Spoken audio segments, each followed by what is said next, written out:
Hello, my name is Mark O'Brien and I'm a 5th class teacher in Carlow Educate Together. As part of my AP post, I've got responsibility for sustainability, and I'd like to share a bit about one of the projects we have done in our school and how we try to engage children in sustainability projects in a way that's meaningful to them. With my 5th and 6th class group, we were looking at the SDGs as part of an SPHE lesson, and we were looking at sustainable cities and communities, but rather than focusing on things at a global level, in order to make it more relevant to the kids, I encouraged them to start thinking about their experiences of being a young person living in and around Carlow town.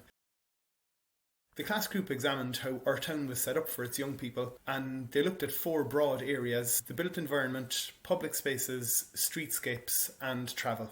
So our school is on the periphery of Carlow town, about 2 kilometres from the centre. I brought my class in along with the help of some other teachers, and we spent some time walking and cycling around the town centre, and we chatted about what it felt like being in certain places, how easy it was for the kids to get around the town, and they took notes and pictures and they kind of came up with some ideas. I know from a teaching perspective this really felt like good stuff, like the kids were really engaged and interested in what was happening.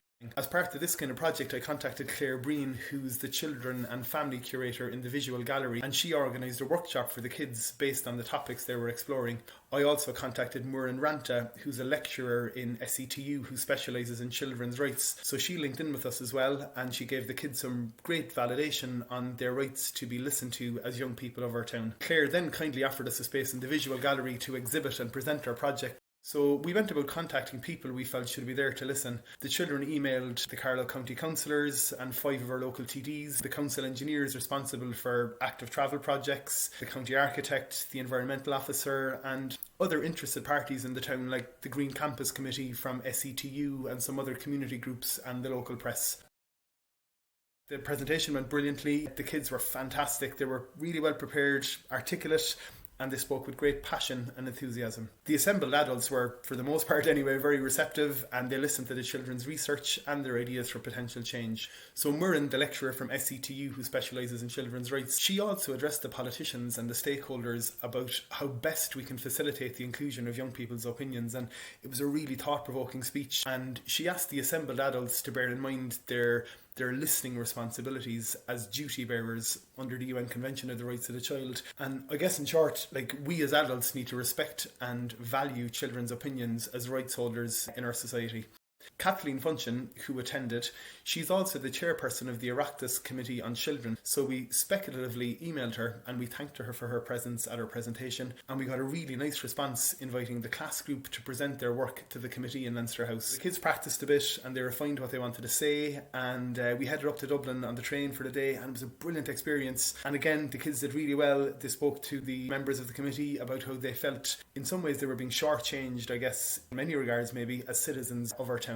More recently, a number of the classes in our school also campaigned to get a local 12-acre woodland redesignated as amenity and parkland rather than development land, which could have meant the felling of many of the trees. So in the recently published development plan by Carlow County Council, this campaign seems to have been successful as the woods has been rezoned. Based on that, we also sent off a few persuasive emails about it, and we ended up bringing a group to Brussels last year to meet one of our MEPs from the southeast, and we chatted a bit about the campaign.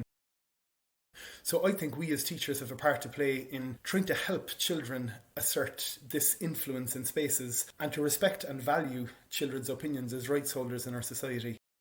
Honestly, a bit of me is a bit cynical about how some of our public representatives engage with the children. There's some great photo opportunities, but often there can be very little substance. However, I still believe that using our influence in whatever way we can to affect change in our local communities is the best way to make things happen. Thanks.